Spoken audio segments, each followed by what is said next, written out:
श्री शारदा गणपति गुरुभ्यो नमः। निरक्ष देशीय नगरेषु सूर्योदयास्तकाल निर्णय। श्लोक इस तरह से भद्राशो परिगह कुर्यात् भारते दुदयं रवि रात्यार्धं केतुमालं तु कुरावस्तमयं तदा भारतादिषु वर्षेषु तद्वद्देव परिभ्रमन् मध्योदयार्धरात्र्यस्तकालान् कुर्यात् प्रदक्षिणः। जब भद्रासो वर्ष में जमकोटी नगर के खमध्य में सूर्य होता है, उस समय भारत वर्ष में लंका के क्षितिज पर सूर्योदय होता है। उस समय केतुमाल वर्ष अर्थात रोमन पत्तन में मध्य रात्रि तथा कुरु वर्ष सिद्धपुर में सूर्यास्त का काल होता है। इस प्रकार भारत आदि वर्षों में दिनार्ध, उदय, अर्धरात्रि काल एवं अस्त काल करते हुए सूर्य अपना परिभ्रमण पूरा करता है। विशेषतया हम कह सकते हैं कि लंका, रोमकपत्तन, सिद्धपुर और जमकोटी नगर एक दूसरे से 90 अंश पर स्थित हैं।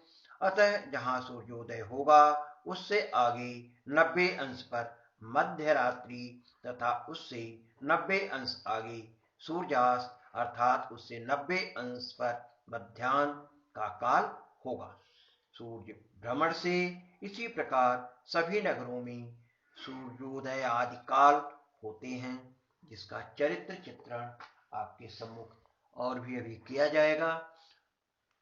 इस तरह से जैसा कि हमें बताया गया है, श्लोक संख्या 70 और 71 के बीच में जो चर्चा आई है, श्लोक संख्या 70-71 में विश्वत रेखा की चारों नगरों के बारे में बताते हुए, जैसा श्लोक संख्या 70 में कहा गया है, जब भद्रासो वर्ष की जमकोटी नगर में सूर्य ठीक ऊपर होता है, तो भारत वर्ष की लंका नगर में उसका उदय होता है। केतुमाल देश के रोमक नगर में अर्धरात्रि होती है। कुरु देश की सिद्धपुरी नगर में अस्त होता है। इसी प्रकार श्लोक संख्या 71 में बताया गया है। इसी प्रकार भारत वर्ष आदि देशों में क्रमानुसार मध्याह्न, उदय, अर्धरात्रि और अस्तकाल होता है। इन चार नगरों के परस्पर संबंध को जब हम देखते हैं, जैसा कि पूर्व में श्लोक संख्या 38 और 40 के बीच में भी बताया गया है, तो इनके बीच का जो संबंध है, उन संबंधों के आधार पर ही ये परिणाम दिखाई देते हैं। जैसे जब जमकोटी में मध्याह्न होता है, तब लंका में जो उससे 90 अंश पश्चिम है सूर्योदय होता है। रोमक में जो लंका से 90 अंश पश्चिम है मध्य रात्रि होती है, और सिद्धपुरी में जो रोमक से 90 अंश पश्चिम है वहां सूर्यास्त होता है। इसी प्रकार जब लंका में मध्याह्न होता है, तब रोमक में सूर्योदय, सिद्धपुरी में अर्धरात्रि और जमकोटी में सूर्यास्त होता है। इन बातों को जिस तरह से बताया गया है, ये सभी घटनाएं 90 डिग्री के अंतराल पर घटित होती हैं। अब यहाँ पर इसकी उत्पत्ति को बताने से पूर्व श्लोक का भाव कैसे है। यहाँ भद्राशो परिगह, इस शब्द का अर्थ आता है भद्राशो वर्षांत पातिक यमको कोटि नगरस्य खमध्यगतो भवति तदा तु भारते वर्षे भारत वर्षांत पातिल लंका नगरी उदयं कुर्यात् जमकोटि मध्यकालो लंकायाम् उदय कालो भवति तदानीं केतुमाल वर्षे रोमक पतने रात्यार्धम कुरौ कुरुवर्षे अर्थात सिद्धिपुरे अस्तमयं च कुर्यात् एवं भारतादिषु वर्षेषु यद्वद्देवं प्रदक्षिणं परिभ्रमन् दयार्धरात्रिस्तकालं रविः कुर्यात्, अर्थात यदा भारते मध्याह्नस्तदा केतुमाली उदयः कुरौ रात्र्यार्धं भद्राश्वी चास्तमनं भवति। यदा केतुमाले मध्याह्नस्तदा कुरा उदयः भद्राश्वी अर्धरात्रि भारते तमनमिवं यदा कुरौ मध्याह्नस्तदा भद्राश्वी उदयः भारते अर्धरात्रि केतुमाले अस्तमनं भवति। अयम् एव तात्पर्यः।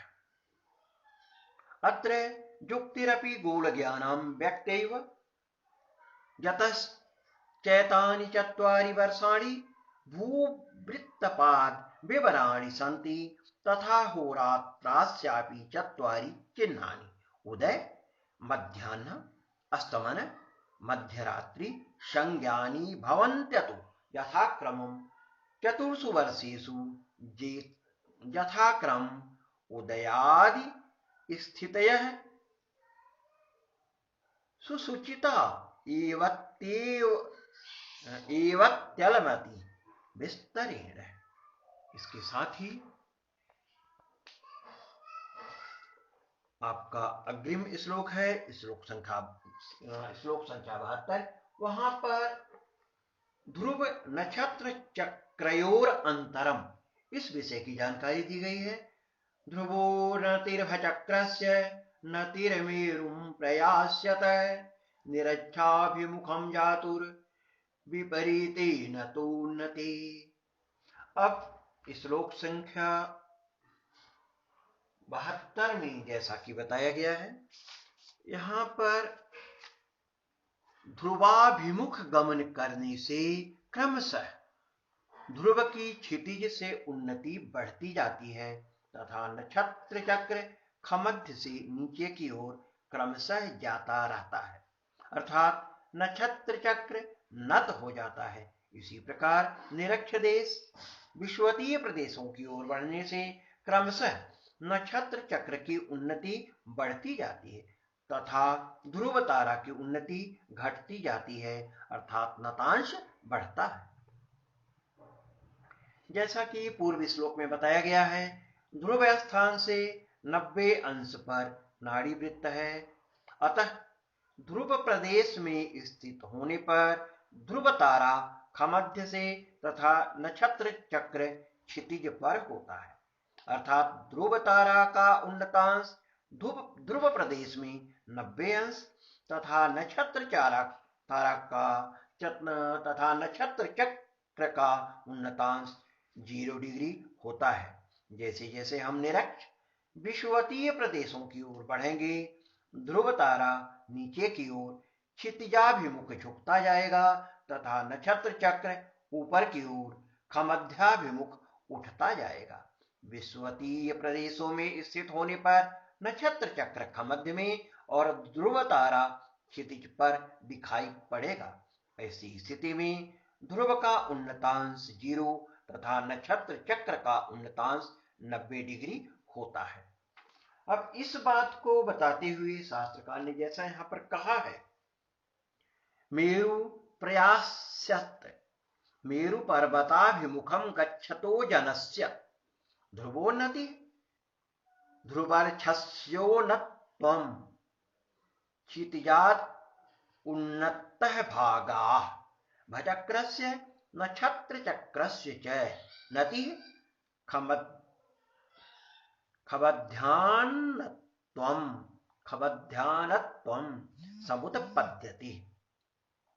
निरक्षाभिमुखं ध्रुवाश्रित देशात् निरक्ष देशाभिमुखं जातु गच्छतो जनस्य ध्रुवर्क्ष भचक्रयो नतोन्नते विपरीते भवतः, अर्थात ध्रुवाश्रित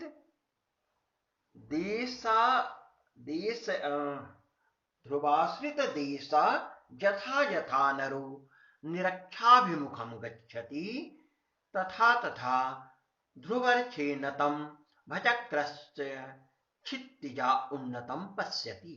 यतो ध्रुवाभिमुखं गच्छते जनस्य क्षितिजम् उत्तरोत्तरं निरक्षितिजात अधोगतम भवत्यतः स्वक्षितिजात तस्य ध्रुवोन्नतेर्वर्धति तथा निरक्षासन्न उपरि गतस्य भचक्रस्य स्वखवध्यात् दूरगतत्वानतिवर्धति। एवं ध्रुवाश्रित देशान्निरक्षाभिमुखं गच्छतो